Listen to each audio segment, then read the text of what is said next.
Bismillahirrahmanirrahim. Assalamualaikum warahmatullahi ta'ala wabarakatuh.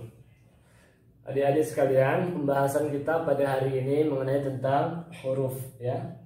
Huruf secara garis besar terbagi menjadi dua. Yang pertama dinamakan mabani dan kemudian kedua dinamakan ma'ani. Apa itu huruf mabani? Huruf mabani adalah huruf yang tidak memiliki makna kecuali setelah disatukan dengan huruf lainnya. Jadi huruf mabani adalah huruf hijaiyah, ya. Contohnya itu a, ba, ta, sa. Nah, seperti ini. Maka huruf hijaiyah ini ketika berdiri sendiri dia tidak memiliki makna. Nah, dia memiliki makna kapan? Setelah disatukan dengan huruf lainnya. Ketika sudah disatukan dengan huruf lainnya, kemudian memiliki makna dan dinamakanlah dia sebuah kata, ya. Kemudian masuk pembahasan selanjutnya yang kedua yaitu ma'ani. Huruf ma'ani. Apa itu huruf ma'ani? Huruf ma'ani adalah huwa kullu kalimatin laisa laha ma'na illa ghairiha, ya. Huwa kullu kalimatin laisa laha ma'na illa ghairiha. Setiap kata yang tidak sempurna maknanya kecuali setelah digandengkan dengan isim ataupun fi'il. Contohnya bagaimana? Contohnya huruf min, ya. Huruf min artinya dari. Nah, ketika tidak berdiri sendiri, ketika huruf min berdiri sendiri, maka maknanya tidak sempurna. Toh, dari, kan?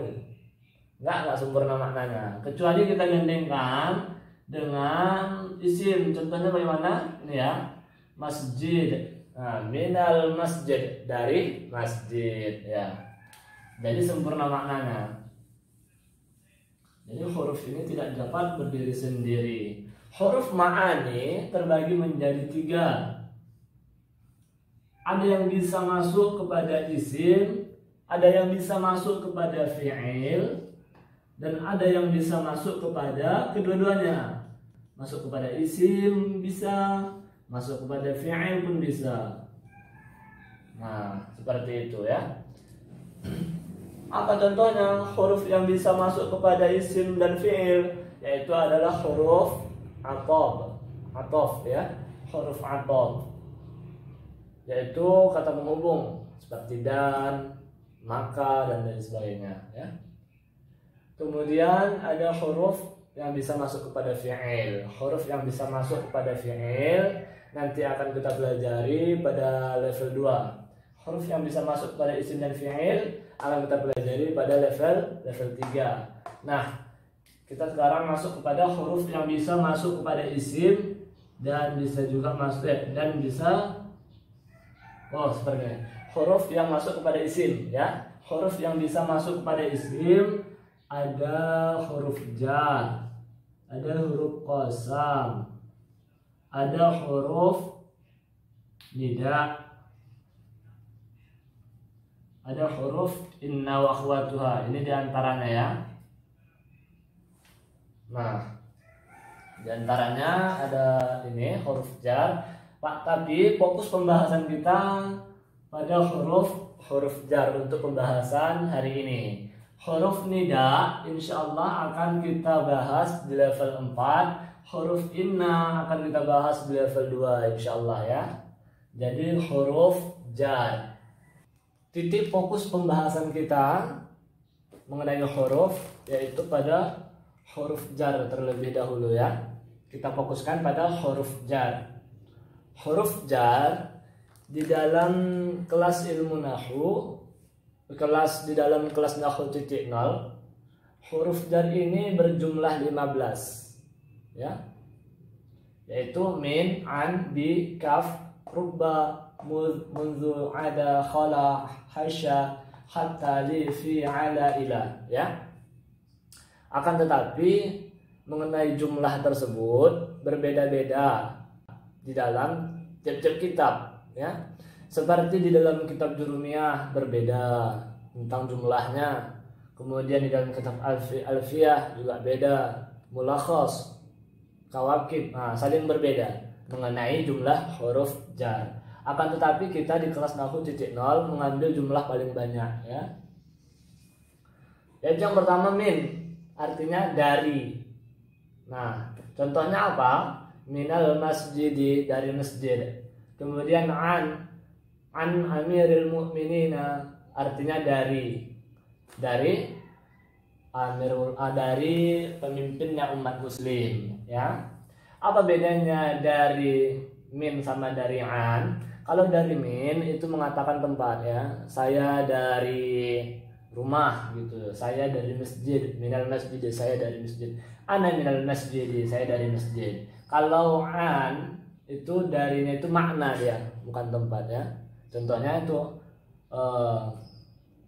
an Abi Hurairah, dari Abi Hurairah, seperti itu ya. Banyak perkataan, jadi dia secara makna darinya ya. Kemudian bi, huruf bi artinya dengan, bil qalam, saya menulis dengan pulpen, saya menggunakan pulpen, dengan atau menggunakan itu artinya ya kalau bi. Kemudian huruf kaf, kal qamari, anta kal qamari, anti kal qamari ya, kamu itu seperti rembulan. Jadi kaf itu artinya seperti. Kemudian rubba bisa berarti banyak, bisa juga berarti sedikit. Nah, bagaimana cara membedakannya? Konteksnya ya, konteks kata kalimatnya ya. Contohnya seperti ini, rubba alimin, banyak atau sedikit orang yang pandai, banyak atau sedikit orang yang tahu. Sedikit ya, sedikit orang yang tahu. Jadi sedikit orang yang tahu, warubba jahilin, dan banyak orang yang tidak tahu. Jadi cara membedakannya adalah konteks. Kemudian masuk pada ilah. Ilah artinya ke atau kepada ya. Ilal baiti, ke rumah. Kemudian dia ala artinya di atas. Al qalamu, pulpen, alal maktabi, di atas meja ya. Fi artinya di. Ana fil baiti, saya di rumah. Kemudian li, lafaz li artinya untuk atau milik. Li Zaidin ya, li Zaidin, milik si Zaid ya. Kemudian hatta artinya adalah sehingga. Hatta artinya adalah sehingga ya.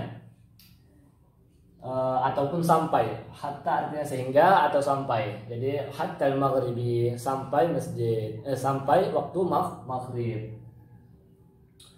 Mud artinya sejak. Mud yaumin, sejak hari ini gitu. Kemudian munzu juga artinya sejak juga, sama ya, sama. Mud dan munzu itu sama. Munzu yaumin. Nah, akan tetapi yang paling sering digunakan di dalam teks-teks cerita gitu kan, itu lebih sering pakai munzu, bukan mud ya.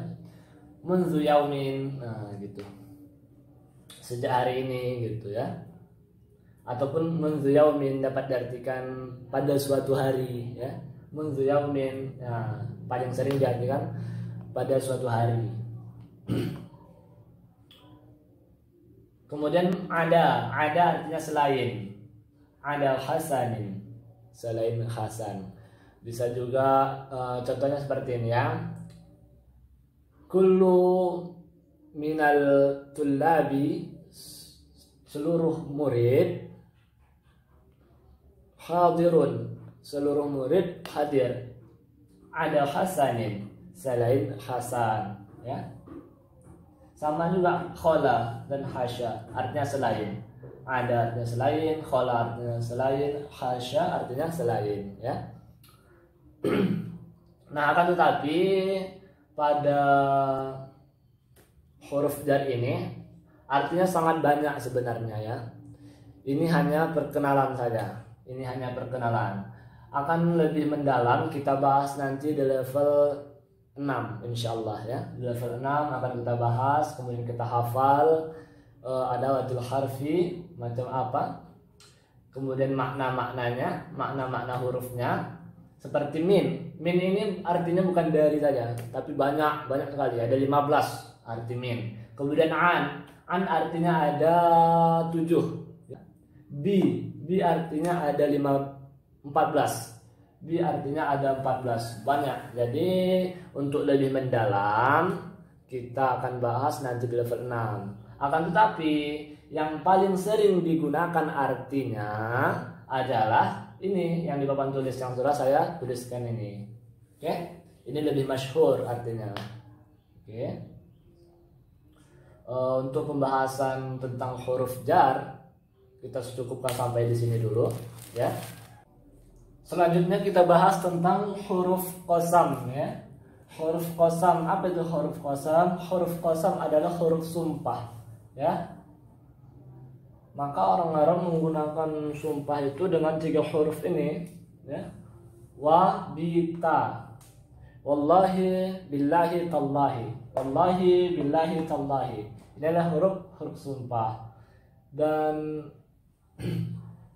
lafaz isim yang jatuh setelah huruf qasam wa bita itu sama seperti huruf jar. Wajib wajib dijarkan seperti ini. Allahi kan tadi minal masjidi.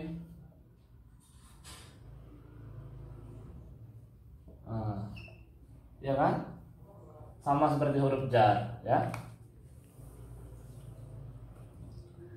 Jadi huruf qasam terbagi 3, wa bita. Isim yang jatuh setelah huruf wa bita itu isim yang jatuh setelah huruf qasam wajib berbaris kasroh ataupun khofat ya. Cukup sekian dan terima kasih. Kalau ada yang mau ditanyakan silakan ya. Insyaallah pada pembahasan berikutnya kita akan masuk mengenai fi'il ya. Ila liqa ma'as salamah wallahu muwaffiq ila aqwamit thariq. Wassalamualaikum warahmatullahi wabarakatuh.